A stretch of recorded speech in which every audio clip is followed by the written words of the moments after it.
Ladies and gentlemen, good night. The most difficult thing for a lecturer is to lose his file in his computer before he comes 5 minutes. And that's what happened to me today.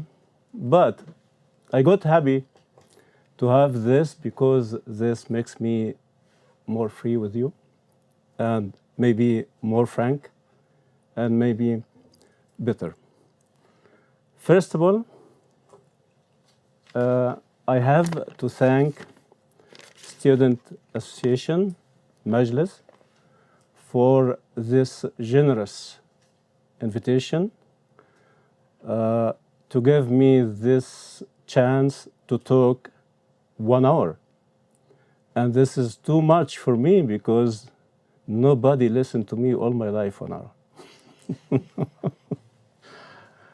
So I appreciate also the invitation of Dr. Bronislav because he was behind this invitation, and really the first aim for me to come to Czechia is to know this nice, great scientist who tries always to get the truth and get the knowledge from any place. That's why he stayed in our poor country for years to understand this country and Sufism and very difficult things even for Egyptian. Third but first, I thank you very much for coming because you agreed to give me 1 hour or 1 hour and a half of your life, the most precious thing for human. Then I appreciate it very, very, very much. Mr. Matosh talked in Czech more than he talked in English, and I'm sure that he said good things about me in Czech, as he did in English. I think if we start with something, take us back to roots of Egypt. This Egypt was great. And I'm sorry to say was. They taught us always in media and our schools and everywhere that we had a great country. And we had a great country. But I'm not sure about it now. I would like to start with a little bit of one of my movies. And I have 5 movies, Egyptology movies. This is King's Valley, where there is death, but people and kings still alive there.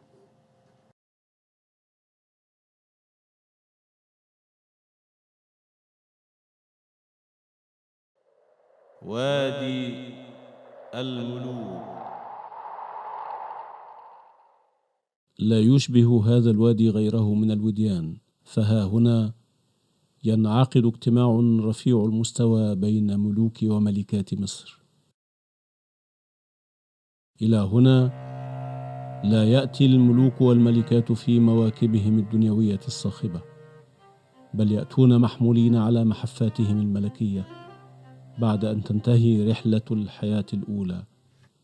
يحيط بهم جلال الموت والمشيعون ويخطون أولى خطواتهم نحو الخلود.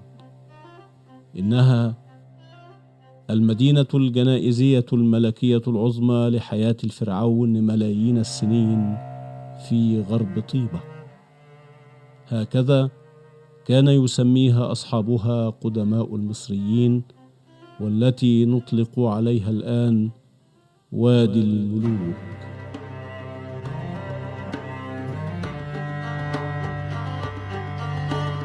في هذا الوادي عثر علماء المصريات على 64 مقبرة يرقد فيها 25 من عظماء ملوك الأسر 18 و19 و20 من ملوك الدولة الحديثة، الذين أمروا على مدى 500 عام بنحت بيوت أبديتهم ليجتمع ملوك مصر معا بعد أن تعذر اجتماع ملكين في زمن واحد في الحياة الدنيا.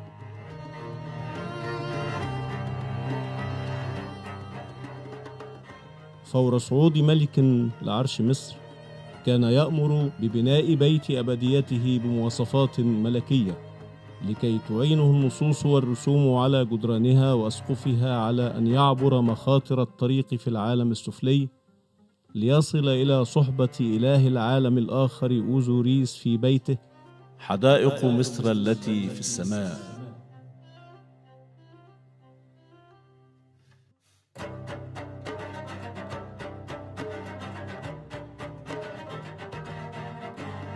ولكي يبعث الميت من جديد ويصل إلى الملكوت الأبدي في سلام كان عليه أن يصحب رع إله الشمس وهو يجتاز العالم السفلي في الليل. Here is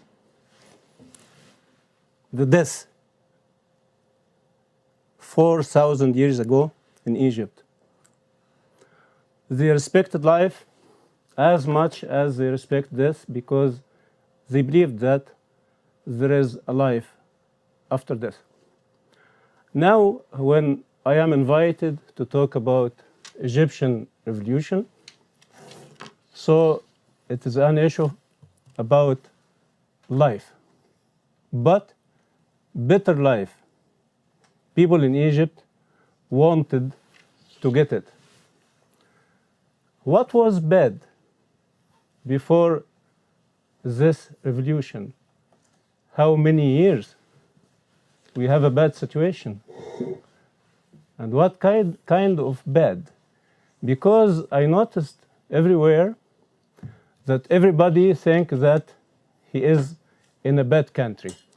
Even in America, always I noticed that young people think that their city is not good, and everybody wants to leave his city and go to another place he thinks it is better, which is not true in all cases.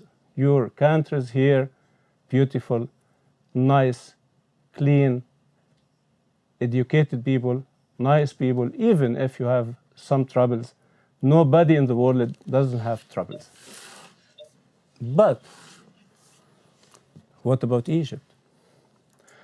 Egypt in the beginning of 20th century was a piece of Europe because the family of Muhammad Ali wanted to make a nice, a great, and educated country. Then at this time, if you go to internet and see some pictures there, you'll notice that we have clean streets, good buildings, good planning for everything, good fields, clean water, and everything. But we have several stations, starting with the war, 1948, when Israel started to attack Palestine, and 15th of May, 1948, they declared Jewish country or Jewish state, which is Israel. And the war between Arab and Israel started at this time. And since this time, all the Arab world seems that it has a problem. I say seems because Palestine fell down, occupied from Israeli, not because Israeli was a strong army, but we have traders. They give Palestine to Israel. The first and the biggest trader was Prince Abdullah, the Prince of Jordan at this time. Starting with Israel, and I have to mention here that this country here tried to transmit the embassy, Czechia embassy, to Jerusalem as a second country after the States, and I hope that will not happen, because this is not Israeli, it is Arab. When Israel is there, so all our money and all our effort goes to fight and try to get back Palestine. But all the world was against that, especially England. They gave Balfour, what you call a declaration or permission in 1917. And after that, United Nations make her decision to divide Palestine. And after that, nobody cared for any decisions or for anything. The second station in Egypt was 1967. Before that, the officers of the army threw the king, Farouk, and they became governor of Egypt. Then, 15 years after, King Faisal, the Saudi one, sent a letter, and this letter you can find it also on the internet, to the American and said, if you don't fight Nasser and defeat him and make a big problem for him, so you will not find any of your governments in this area, especially in Saudi Arabia and the Gulf. Then the one who asked the American and Israeli people to fight Egypt and defeat it, it was Saudi person, which is very strange to me, but it is not, because his cousin Abdullah sold Palestine maybe 20 years or 19 years before. This station, 1967, was a very important station in the life of Egypt and Egyptian, because at this time we had a plan, we had the power to go forward, to be a better nation. Some factories was built, and schools, hospitals, nice streets, and it was a big dream. I was there at this time. But I was very young, but I felt it in my heart. Every day we go and salute the flag and say a song about this country. We loved it very much. And we thought that we have a future, and we can share making this future once or sometime. That's why I lost my life trying to learn, because I believed in science and knowledge and culture. I started as a poet. I didn't have anything. I have nothing. But I had my beliefs and my faith in my country and in myself, and in Gamal Abdel Nasser as the president at this time. But I'll tell you later that I discovered I was very stupid. It was very late to discover that. 1967, in 6 hours, we lost our army. And we lost Sinai, which is 1/6 of Egyptian land. 6 hours. Army, they prepared it for 20 years or 15 years. And they said that it is a strong army, we can defeat everybody, and we fight everybody, and we have media, and we have this and that. And we lost it in 6 hours. We lost at this day, which is 5 June 1967, 11,000 persons in one day. they were killed in Sinai. After that, Egyptians sold their gold and they sold everything. They got hungry because dignity. They wanted to get back their land and their dignity. Then after 6 years, we had another station, which is the War of October, where they said that we defeated Israel. I believe that in the first days of this war, we did. We make a big win. But America didn't agree about that. They sent a lot of weapons again to Israel, even with pilots and everything. They make what they call it bridge. And it converted from a big win to someone, because they occupied an area, and then we stopped the war at this time. Sadat was killed in 1981, and Mubarak came 1981, stayed 30 years. I called him myself in some essays the chronic president. You know the word chronic. When you have some disease and this disease doesn't have cure or medicine to get rid of it. So because I didn't know I'll have this man all my life as a president, but what is the problem with this man? The problem that if you talk, you will talk about politics, education, health, culture, cities, everything. What happened? What happened, I mentioned some factories was built or were built in Nasser time. And these factories was the government owned these factories. But the monetary fund came to Mubarak and said, no, now you have to convert to capitalism, and if you are a capitalist, you have to sell these factories to private people.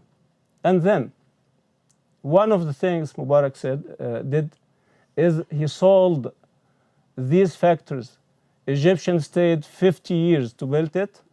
He sold it with 5% of the price of the land, not the facilities, which means that they are thieves. They stole the life of the Egyptian who built these factories at this time. What else? There is a very small formula, and I like to mention it, which is to destroy a country,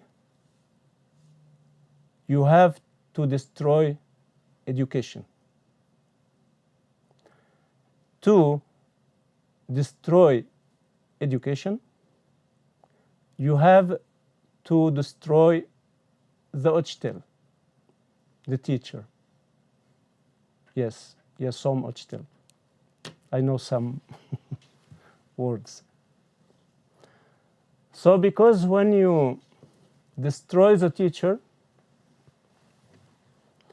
so of course he will destroy the students, and then you have ignorant, poor people in any country. They can't work, they can't improve their life, they don't understand, they have no culture, they have nothing.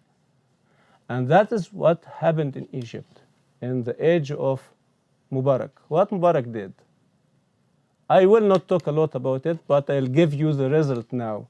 The result is that our students doesn't go to schools. We have schools without students. Do you believe that?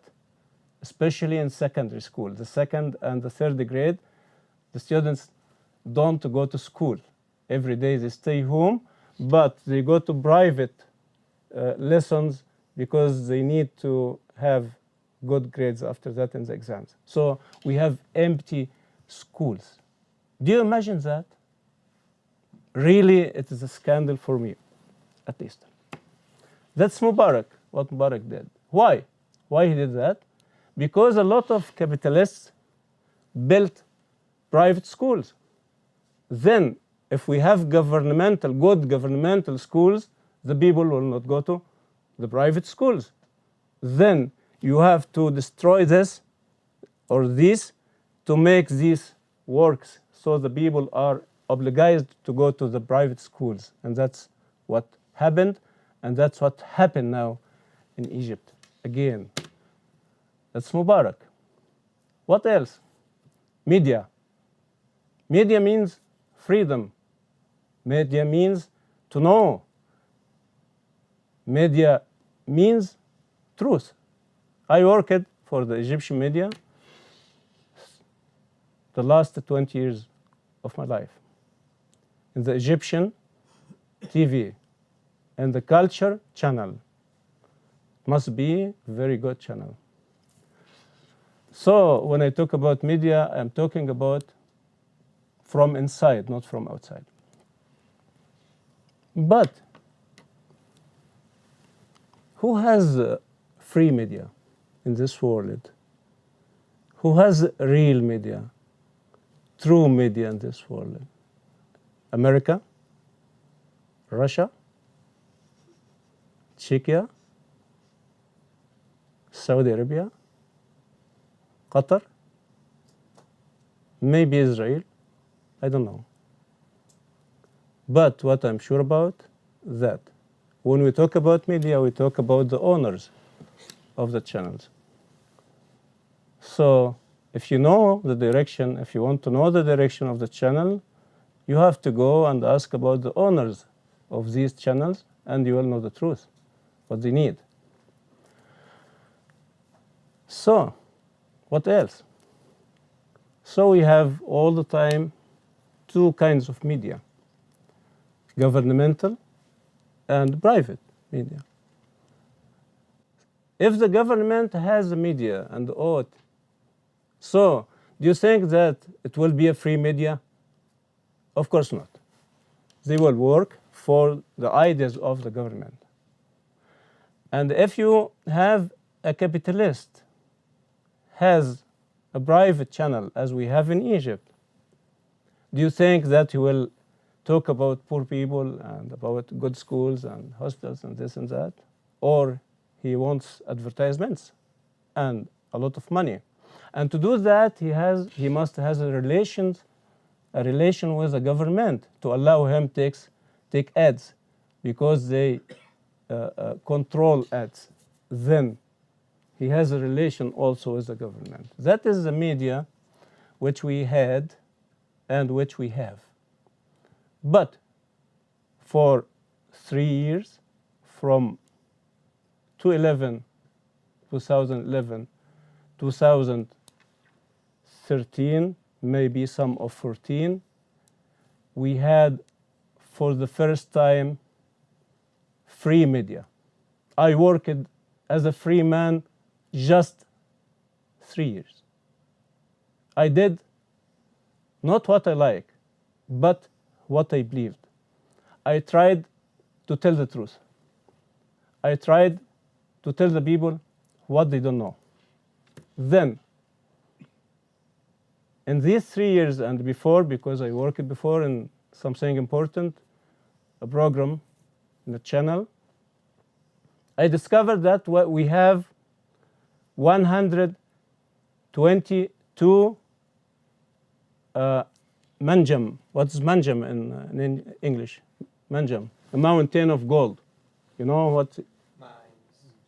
Yes, mines of gold. 122.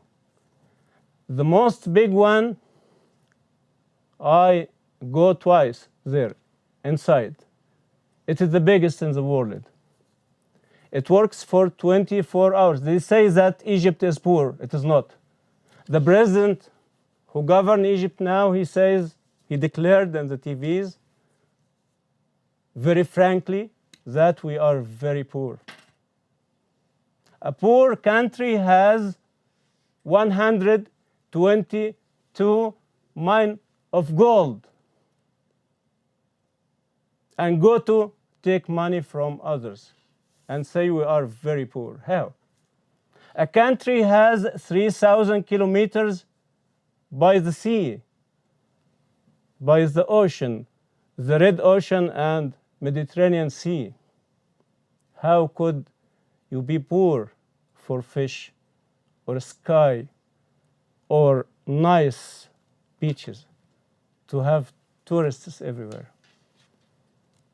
A poor country has quarter of these things.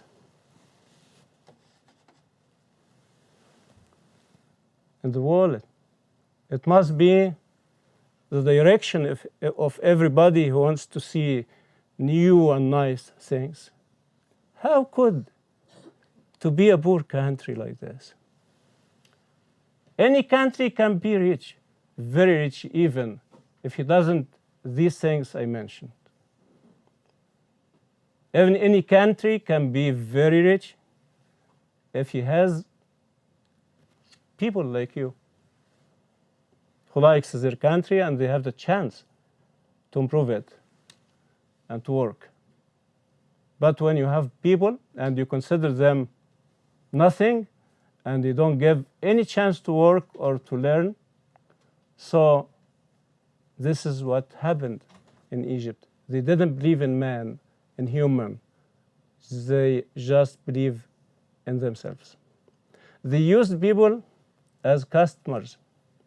So they built private hospitals. So when I'm sick, I have to pay. Education, so I sent my children there. And everything like that.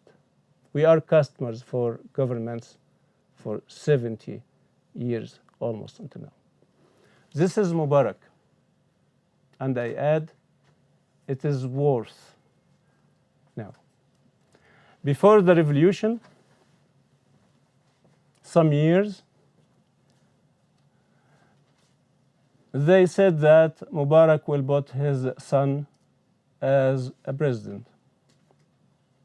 And some people say yes, some people say no, some people try to do it, some people not. And I think that our army didn't agree about it. Maybe.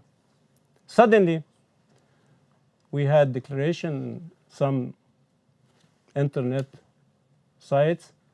Some people say that we will be in the streets on 25 of January 2011. Of course, we didn't believe.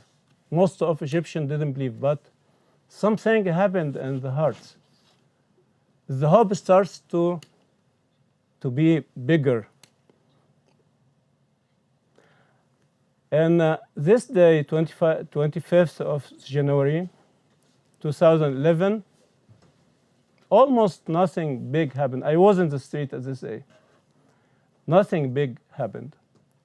But the biggest event, it was in Suez. You know the name because of the Suez Channel.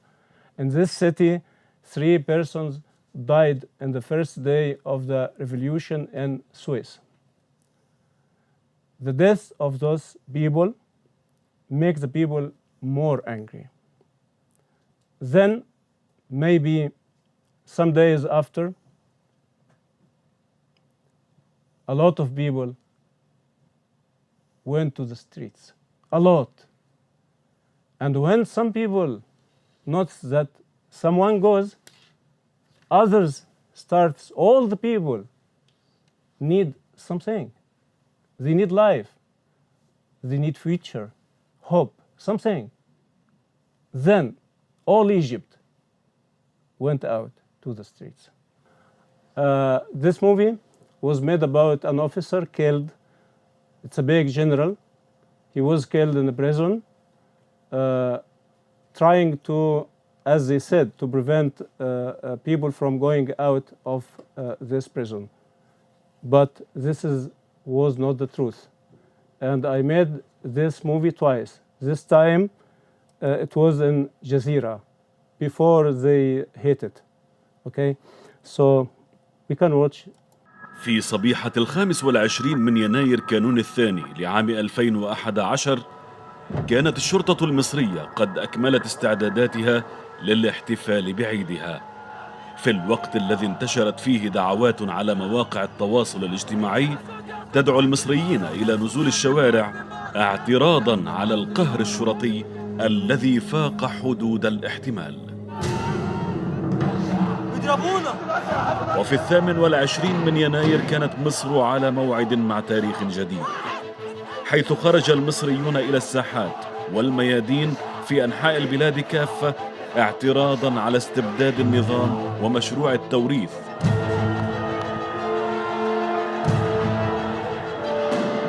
وخرجت قوات الشرطة والأمن المركزي بكامل طاقتها لمواجهة الشعب.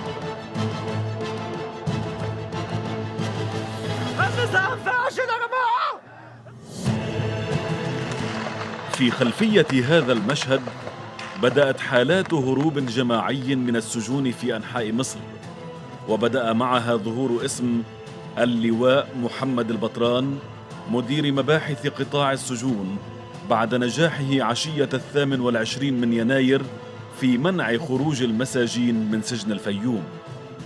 صباح السبت 29 تلقى بلاغا بوجود تمرد في سجن القطر، وهناك تلقى رصاصة قاتلة في الصدر، تلك الرصاصة التي أنهت حياته وفتحت الباب واسعا أمامنا للسعي نحو إجابات لأسئلة أهمها: من قتل اللواء البطران؟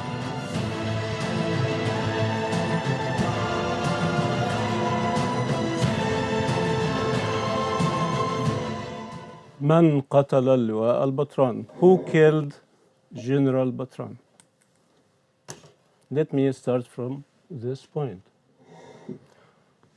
The one who killed General Batran, as this movie says, from the documents of the issue of the trail, his name is Gihad Halawa. He is an officer, and he killed him from the tower number 3 in the prison and in the front of 5,000 persons. And this movie says the name, and nothing happened. They didn't catch him. They didn't accuse him. He is free now. What happened?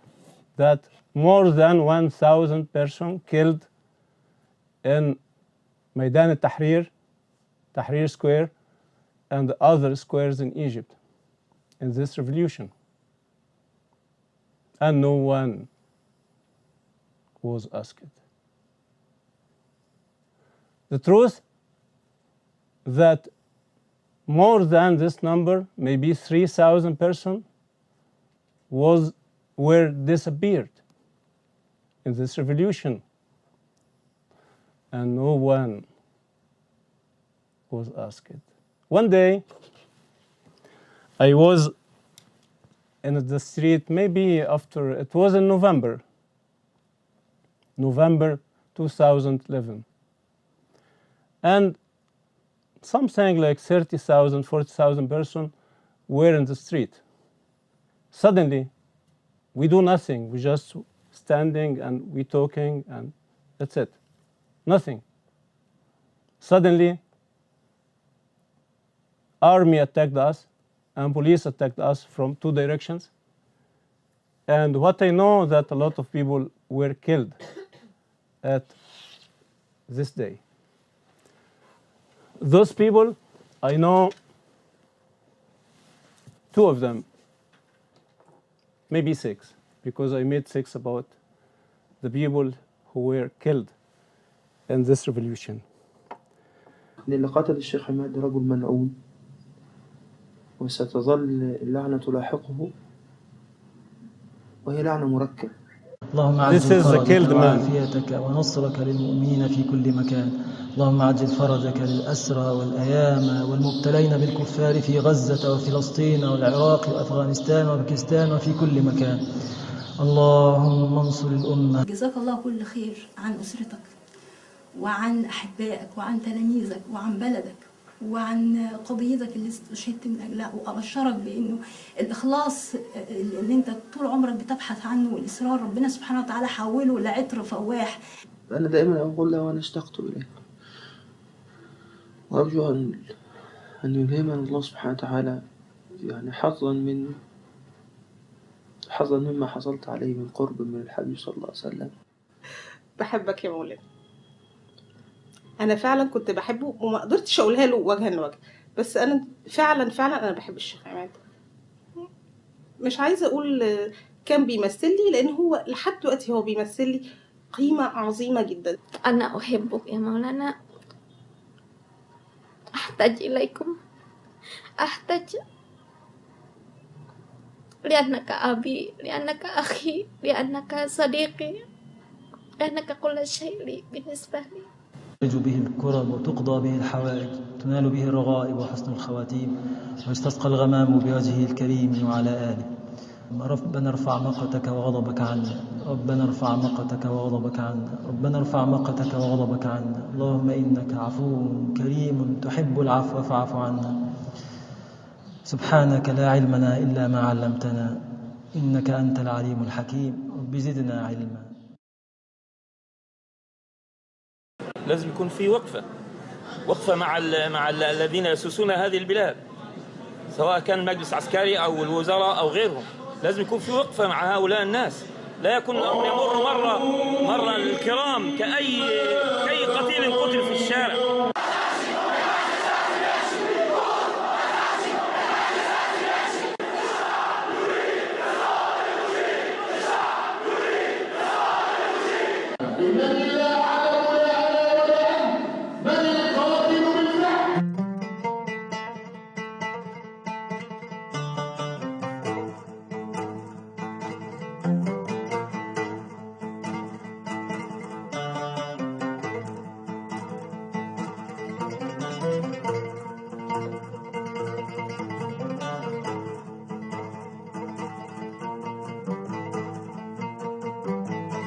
قبلة وداع لجبين الصبي، نم يا شهيد في جوار النبي. قبلة وداع لجبين الصبي، نم يا شهيد في جوار النبي. يا أرض غطيه بالحنان، يا أرض من الدم اشربي. Those were killed because they asked for freedom, dignity, better life. What after? An institution. And I made 2 movies about our institution. And we have what we call it, election or something. And the people agreed, 90% or 97%, whatever, agreed about the institution. But do we have an institution now? No.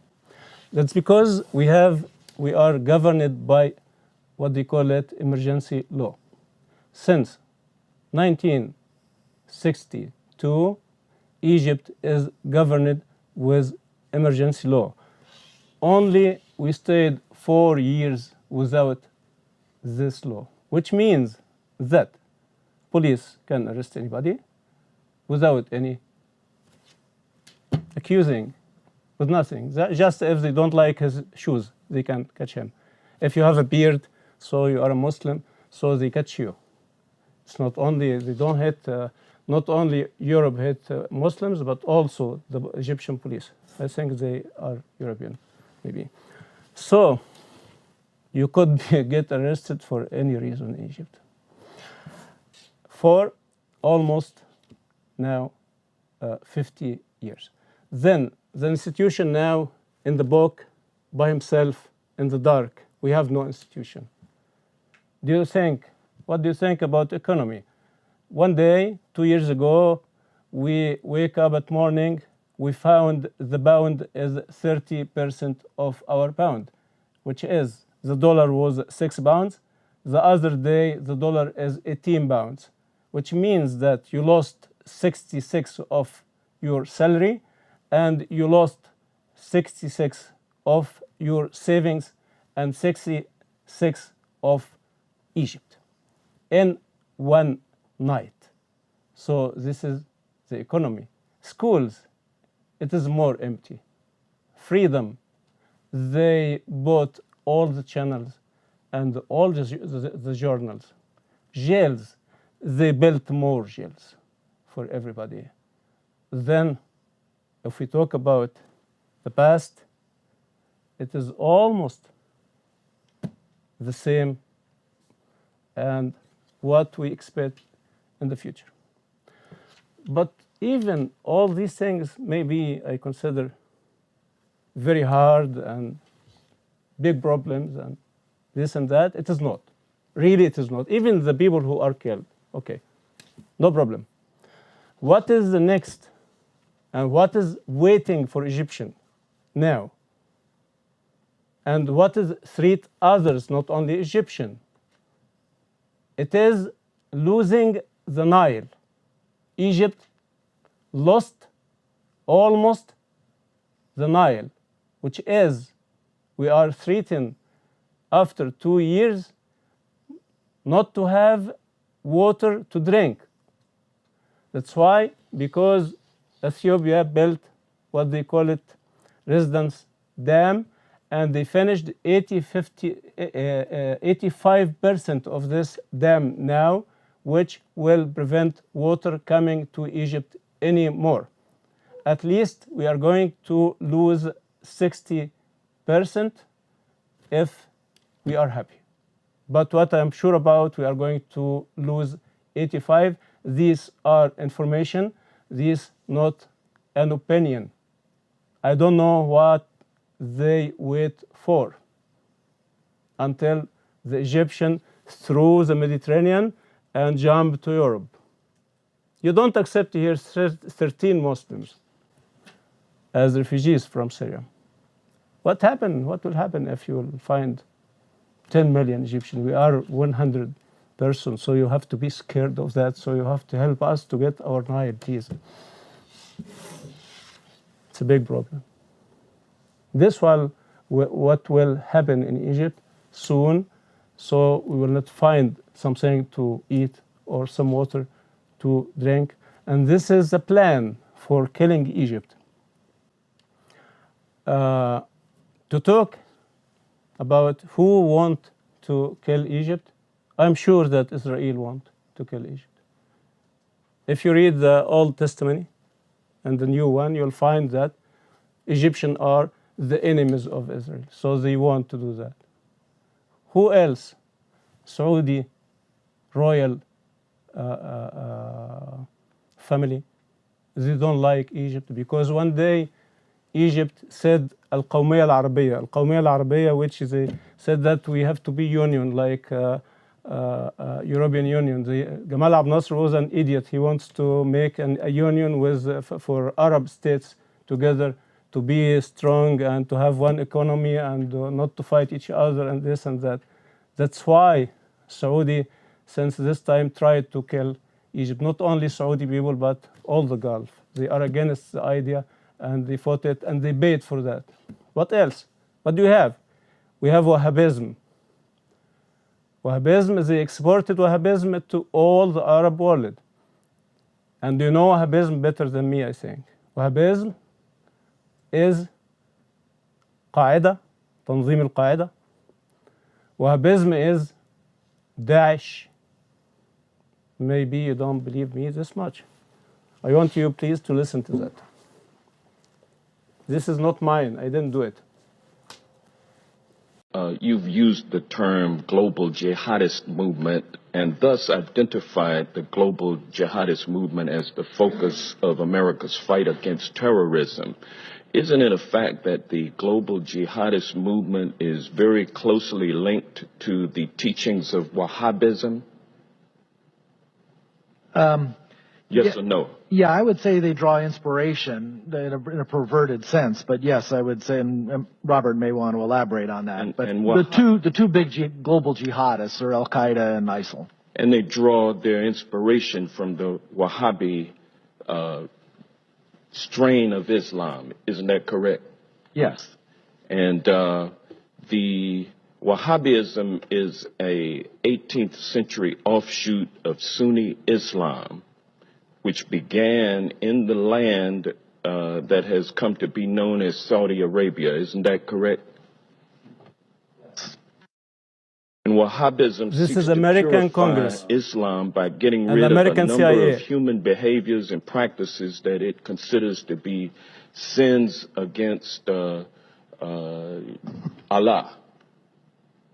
Correct? Correct. And Wahhabism is a strict, fundamentalist, highly intolerant strain of Islam. Correct? Yeah. Correct? And now, isn't it a fact that the Saudi ruling monarchy derives its legitimacy by reliance on the ideology of Wahhabism? You want to? The Saudis are riding a tiger. The Saudis are riding a tiger. So if you will answer, you know what I'm question, saying. What I'm saying. Isn't it a fact? No, I wouldn't put it that way. I would say it's not a fact that they depend solely on Wahhabism for their legitimacy. They derive legitimacy from a variety of things. One of them is Wahhabism, but it is not the only one. Well, is it fair to say that Wahhabism is the state-sponsored religion of Saudi Arabia?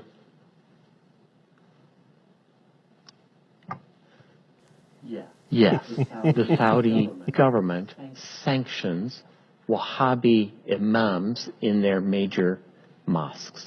Well, as a matter of fact, the Saudi monarchy promotes Wahhabism through official state-sponsored mosques and through religious schools known as madrasas all over the world. Isn't that correct? Yes. And isn't it true that the Saudi government, Wahhabism throughout the world, based on its oil and gas revenue? Absolutely, the government's revenues, directly or indirectly, help the proselytizing that you mentioned. And the Wahhabism ideology lines up with the ideology of ISIL. Isn't that correct? I would say no. For example, the Wahhabis in Saudi Arabia, the official ones, do not kill Shia. They persecute them. They do not have equal rights. But they don't kill them.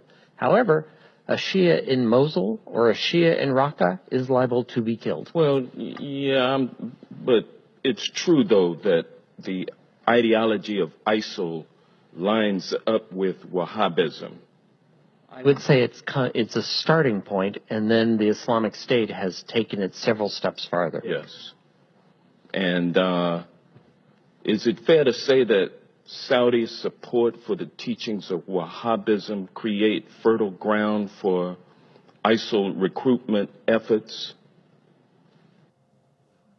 Enough. I am not Wahhabism. And if Islam is Wahhabism, I am not a Muslim anymore. And if Islam is Daesh, I am not Muslim anymore. And if Islam is Qaeda, I am not Muslim anymore. Because Islam didn't say any of these. These are lies of Islam.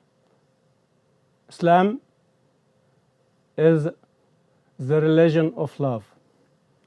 starts from love and end with love. I'm not here to speak about Islam, but maybe if you don't hate me this much and invite me again and you ask me to talk, I'll talk. So now I talk your time. Maybe I didn't cover everything because I can't cover a history of a country or a history of a revolution in 1 hour or 1 day or 1 month. But now I'll be very happy if you ask me, and I swear of God, I'll try to say the truth. Thank you very much.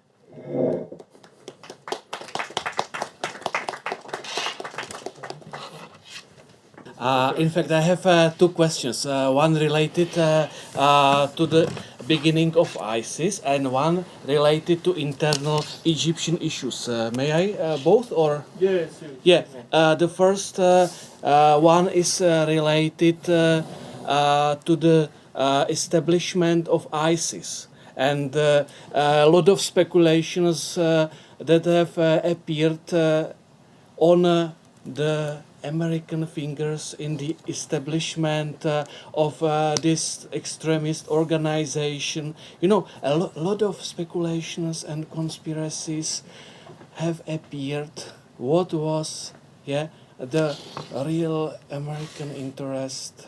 In fact, I do not agree in these speculations, but I would like to hear your I would like to know your opinion. And the second question is related to the dreams about new Egyptian capital. Because several years ago, when first plans about new Egyptian capital have appeared, a lot of speculation what is the original purpose of these fantasies followed, So I think I was asked about Al-Qaeda, how Qaeda was established. Yeah, the American nation was establishing the Qaeda in Afghanistan. And the second about the new capital in Egypt, what is could be behind this capital. The first one, my reference in this information is the BBC link in the internet. What was written about that when Soviet Union went to attack Afghanistan, America wanted to fight there, but to use other people to fight instead of American. Then they asked Saudi Arabia to establish Qaeda. They sent Osama bin Laden. Osama bin Laden was a very rich man from a very big rich family in Arabia. And they sent Osama bin Laden with a lot of money to Pakistan, not Afghanistan, to build this Qaeda and to accept the fighters from Arab world. Whom is the cheapest? Egyptian. Then they asked Egypt to send the people who likes to fight because of Islam and to defend Islam and this and that. Then they allowed some youth people to go to Pakistan to be in this Qaeda. So we have Saudi money, Saudi leader, and Egyptian fighters, and other fighters come by the name of Islam to this base in Pakistan. But who will make the training? And who will weapon those people and give them weapons? It is America. Then we have 3 countries responsible about Al-Qaeda: American, Saudi, Egypt. That's it. So they supported those people until Soviet Union gone. But they ignored them after that. They ignored an army, weaponed, trained army at this place. So those people are not Osama bin Laden. Osama bin Laden just has a relation with the king. and Saudi king. But all those people, they don't know the king. They can't meet him even or see him, even in their dreams. The king is forbidden. Then Osama bin Laden, one day he went to the king. I think it was Fahd or somebody, I don't know. And they have a problem somewhere, I don't remember this much, and he told him that I have people, I have army can help you. At this moment, the king got afraid, scared, because somebody has an army. It is not the government. It is very dangerous for the kingdom. From this moment, Osama bin Laden became an enemy to the king, inside the king. Then they had troubles with him. Osama bin Laden take his decision with Ayman al-Zawahiri. Ayman al-Zawahiri is an Egyptian. He is a doctor. The family, all the family are medicine doctor and big doctors. They are famous, very famous. Ayman al-Zawahiri went to Afghanistan to treat injured people there in the hospitals. But there he became the assistant of Osama bin Laden. Of course, at this time, America didn't agree to have Qaeda and Taliban to govern Afghanistan.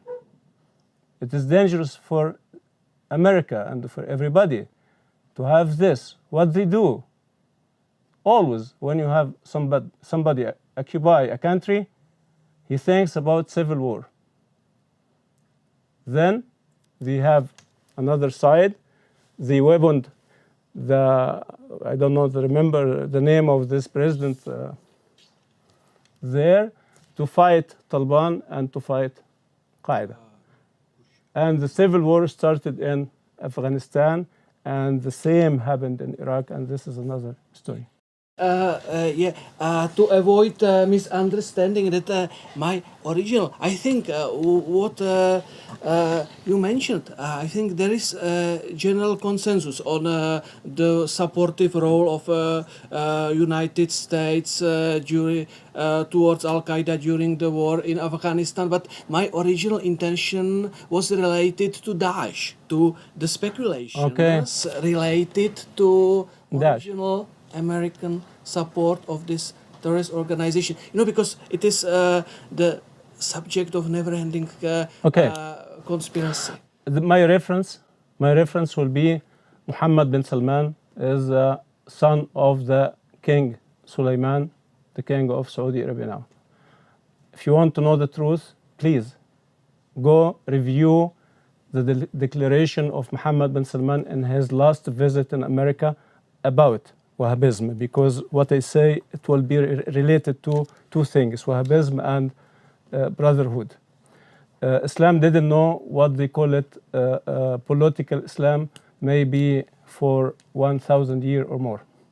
But we started to know about it from Jamal ad-Din al-Afghani, maybe 200 years ago or something like that, or less.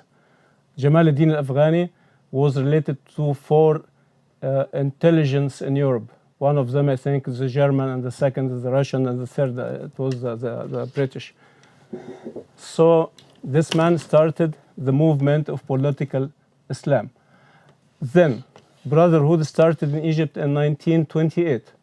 In 1928, somebody who has 22 years established what they call it brotherhood. At this age, just I was flirting to girls in the streets. I couldn't make a company or a group or whatever at this time. So how this man get the money and the centers and the ideas and the culture to collect people to make this group? What happens?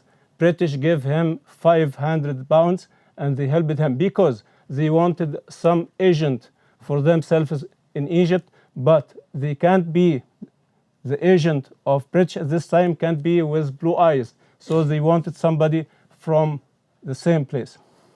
I say that because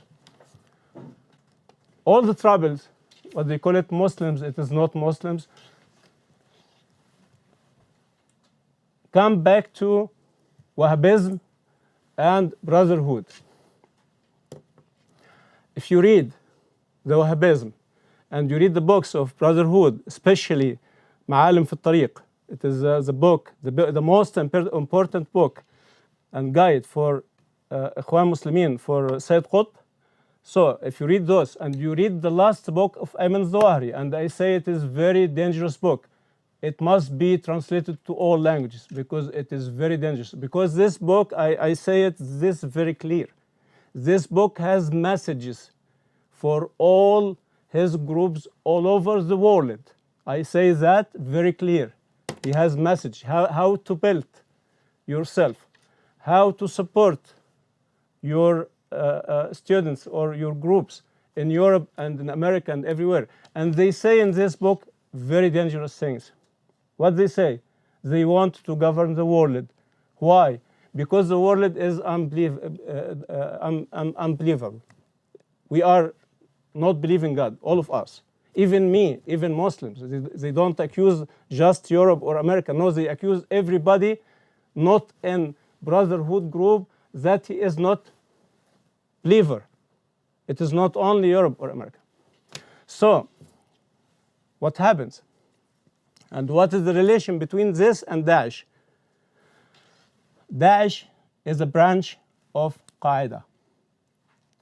When America has the decision to leave Iraq in 2014, what happened in 2014? We have to think about it.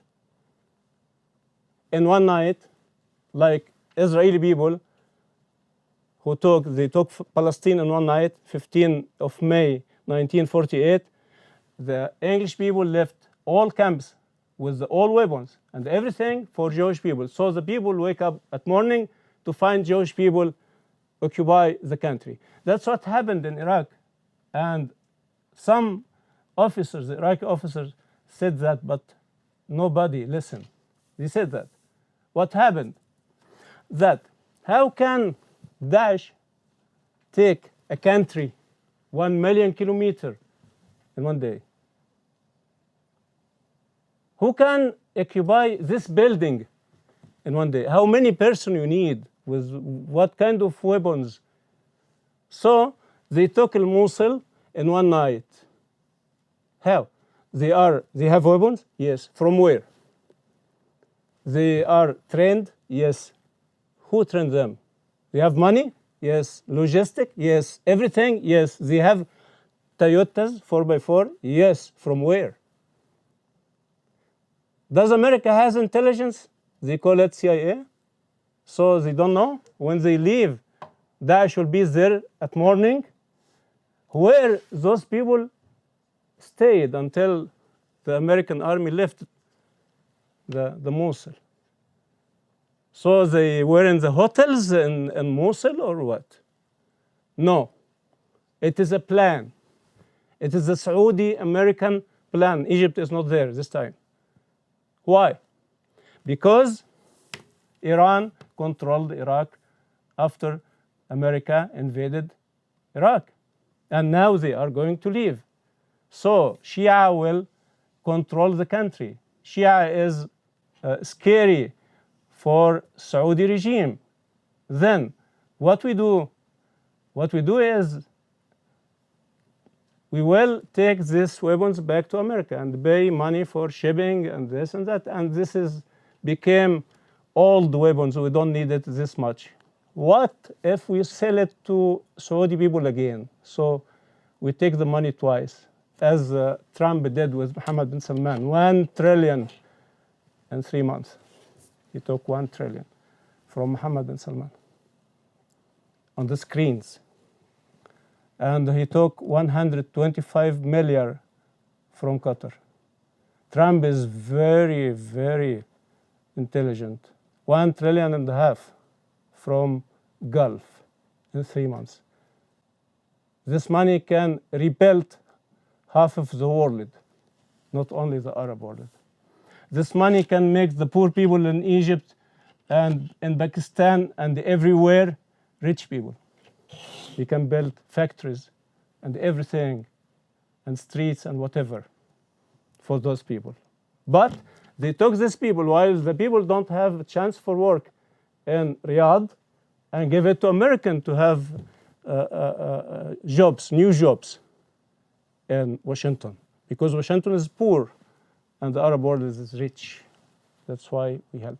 Then America, as normal, as always, as usual, decided to make a civil war again in Iraq. So they built Daesh, they weaponed Daesh by the money of Saudi Arabia, and they left Daesh in the middle of Iraq, so to fight Shia and to make explosions every day. This is my opinion. It is not written. Yes, please. My question is, if you think that the revolution in Egypt is completely over, or if there is any chance, because Egypt has quite a long history of working class movements. There was a lot of strikes before the revolution started, and there were movements like Kifaya. Don't you think that there is still space for them again now to overthrow Sisi and start again like striking and I don't know. What happened in 2013 that they make a law prevent people to make strikes, okay, and the problem that they applied it very tough because somebody of the people was judged 25 years because he went to the street, and now he Ahmed Doma now for 4 years in the prison because he went to strike or to a demonstration in Egypt. Then they make this law and they apply it very tough because they want people to be afraid. So all the people now, they say we are afraid in Egypt. Now, this video, if you bought it in the internet, maybe I will not come back to Egypt and will be better for me, or I'll be in jail after I come back, and you send me some food because I'll be hungry there. So, what I expect for Egypt in the future, it is not a revolution. It will be a confusion. Confusion because you don't have the conditions of revolution, which is a leader, so the people collect around him. Then the idea you have. We need dignity and freedom and bread. This is not enough for a revolution. You need a big idea. You need something organized. You need something we don't have. And what they did after the revolution, everybody could be a leader for Egyptian. He bought in jail or he left Egypt. Okay? So you don't have anybody now. Then what I think that when the Nile will get lower and lower and lower, you will have a big mass and a big confusion in Egypt. That's it. Egyptian identity changed several times. Was before Christianity, we have Egyptian with Egyptian religion, old or ancient Egyptian religions. When Christianity came to Egypt, they believed in Christianity and they changed it. And when Islam came, they needed something like 200 years to change to Islam, 500 years to kill the Egyptian language. With killing, this is the answer of your question and the most important point, I think. To kill a country, to kill the science of this country, to kill the history of this country, what you have to do? Kill the language of this country. So we don't have any reference until Champollion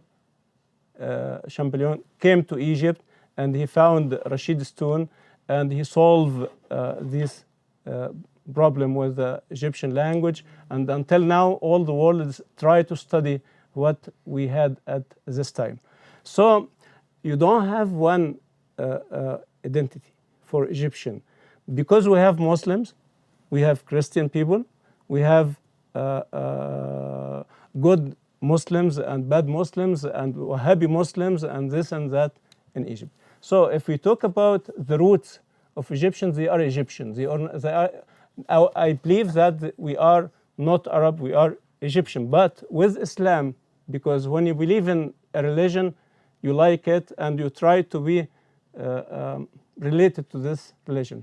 then the Egyptian believed that they are Arab because the Prophet Muhammad was an Arab. And they say, we are Arab because they speak Arabic. But really, the traditions of Egyptian until now, even after all this confusion and destroying of this country, they still Egyptians. They have almost some of the ancient Egyptian traditions and art and kind of life and food, and even some words still there from hieroglyphic until now in Egypt. If you ask me, I think we are Egyptian Muslims, or most of the time, but also we are Egyptian Christian sometimes. But the other thing, in the beginning of the century, okay, I'll finish in 1 minute. We had no problem with Christianity and the Muslim and Jewish because we have 3 of them in Egypt and no problem at all.